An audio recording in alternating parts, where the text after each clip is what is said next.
Welcome back to my YouTube channel Munmun Majhi vlogs. আজকে আমি করব সরষে দিয়ে রুই মাছ। চলুন দেখতে থাকুন।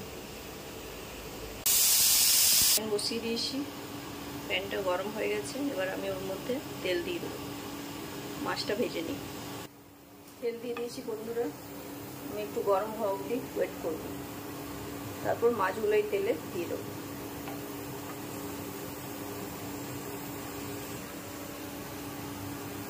দেখুন বন্ধুরা, তেলটা গরম হয়ে গেছে। এরপর আমি মাছগুলো ছেড়ে দিই।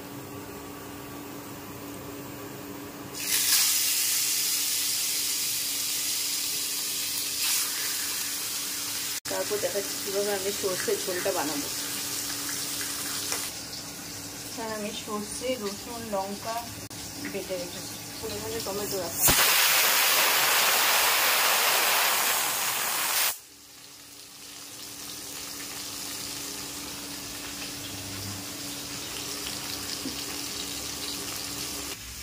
এই দেখুন বন্ধুরা, আমি লাল লাল করে ভেজে নিয়েছি মাছটা।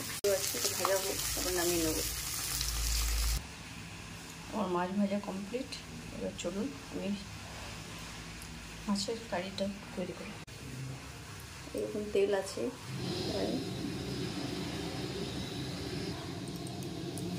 সামান্য একটু পাঁচফোড়ন দিয়ে দেবো। এই তেলের মধ্যে কেটে রাখা টমেটোটা দিয়ে দিই।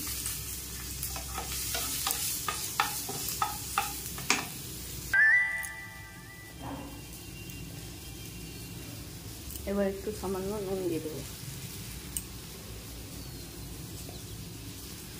জাস্ট স্বাদ মতো। একটু হলুদ দিয়ে দিলাম।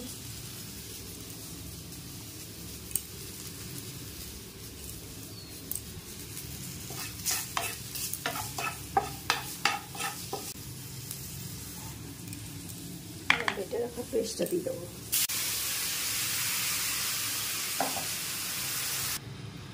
দেখুন বন্ধুরা, মশলাটা ভালো করে একটু নেড়ে নিয়েছি তেলে, কারণ সরষে আছে তো, সরষেটা বেশি ভাজলে আবার তেতো হয়ে যায়। তাই আমি অল্প জল দিয়ে ওটা ফুটতে দিয়েছি। এবারে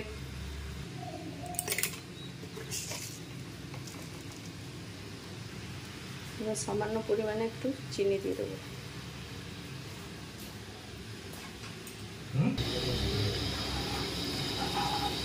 এবার এটা ভালো করে নাড়িয়ে নেব। বেশি দেবো না, সামান্য পরিমাণে দেবো।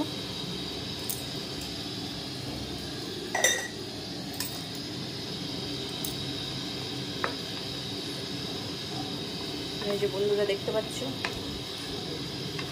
এবার এটা ভালো করে ফুটে গেলে মাছগুলো এটাতে দিয়ে দেবো। এর মধ্যে আমি মাছগুলো দিয়ে দিই।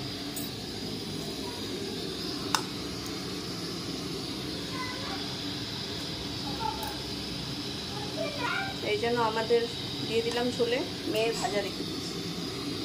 করে কুচিয়ে রাখা ধনে পাতাগুলো অ্যাড করে দেবো।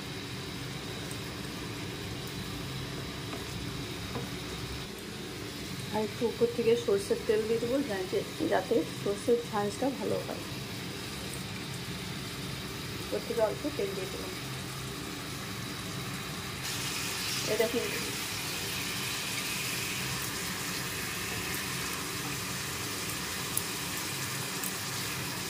আমার সরষে দিয়ে মাছ হয়ে গেছে লাগা লাগা।